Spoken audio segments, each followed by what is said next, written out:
현재까지 총 누적 확진자 수는 24,164명입니다. 현재는 1,856명이 격리 중에 있고 위중증 환자는 107명이며 어제 안타깝게 한 분이 사망하셨습니다.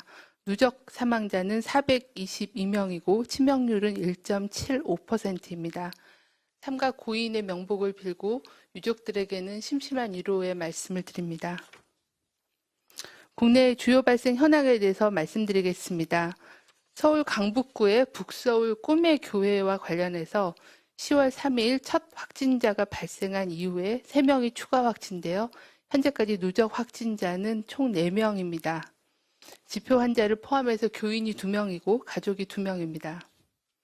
경기도 양평군의 건설업 근로자와 관련하여 3명이 추가 확진되어 현재는 총 11명이 확인되었습니다.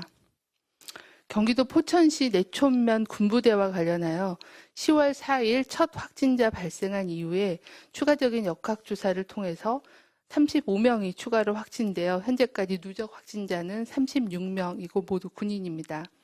감염원, 감염 경로 등에 대해서는 민, 관, 군이 현재 합동조사를 진행하고 있습니다. 인천 부평구의 지인 모임과 관련하여 9월 30일 확진자가 발생한 이후에 접촉자 조사를 통해 현재까지 총 13명이 확진되었습니다.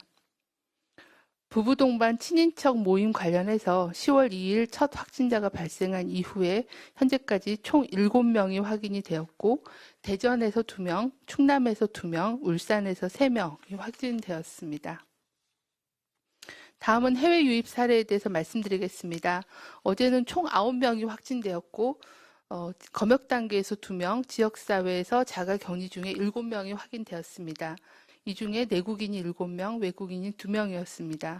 유입 국가는 아시아가 3명, 그리고 유럽이 4명, 그리고 미국이 2명이었습니다.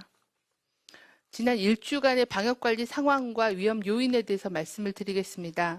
국내 발생 환자는 최근 일주간 하루 평균 57.4명으로 직전 한 주보다는 18.1명이 감소하였습니다. 지난 일주간의 집단 발생 신규 건수는 전주 대비 10건이 감소하여 5건이 발생하였습니다. 감염 경로가 조사 중인 비율은 20% 내외를 유지하고 있고 방역망 내의 관리 비율은 80% 미만으로 나타났습니다. 해외 유입 환자는 최근 일주일간 일평균 15.6명이 발생하였습니다.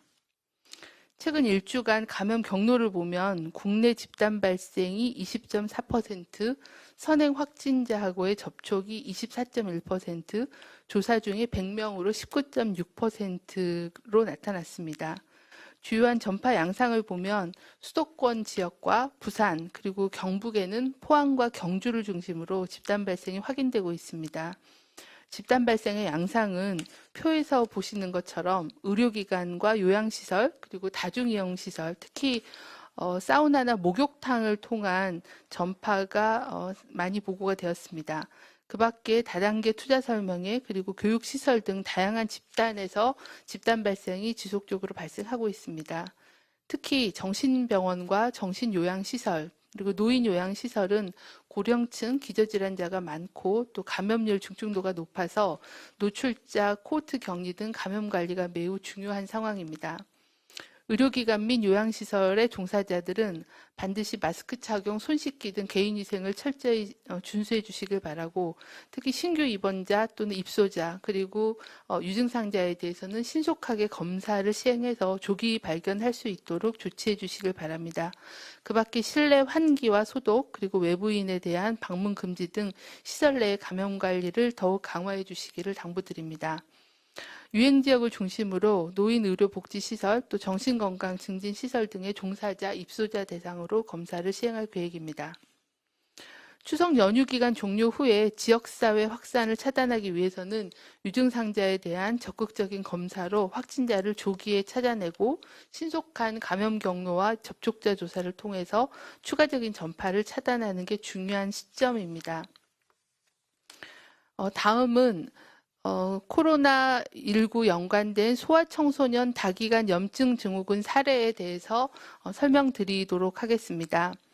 소아청소년 다기관 염증 증후군은 지난 4월 이후에 유럽 및 미국에서 소아청소년을 중심으로 보고된 특이 사례로 코로나19 감염 후에 수주 후에 발열, 발진, 다발성 장기 기능 손상 등이 나타나는 전신성 염증 반응을 특징으로 합니다. 중앙방역대책본부는 코로나19 연간 소아청소년 다기관 염증 증후군의 국내 현황을 파악하기 위해 5월 25일부터 감시 체계를 가동하고 있습니다. 현재까지 국내 신고 사례는 7명이 신고가 되었고 역학조사와 실험실적인 검사, 전문가 회의 결과 2명이 사례에 부합하는 걸로 판정되었으며 현재 2사례 모두 증상은 호전되어 퇴원한 상태입니다. 첫 번째 사례는 11세 남아로서 20년 1월부터 3월까지 필리핀 여행력이 있으며 발열, 복통 등으로 4월 29일부터 5월 11일까지 입원 치료를 한 후에 퇴원한 사례로 5월 25일 날 신고가 되었으며 최초의 전문가 사례 판정 회의 결과로는 코로나19 감염과 관련된 검사 결과가 기준에 부합되지 않는 사례로 분류를 하였습니다. 하지만 그 이후에 시행된 항체 검사에서 양성으로 확인이 되어 코로나19 감염이 확인이 돼서 9월 28일에 시행한 전문가 사례 판정 회의 결과 최종적으로 소아 청소년 다기관 염증 증후군에 해당되는 사례로 판정을 하였습니다.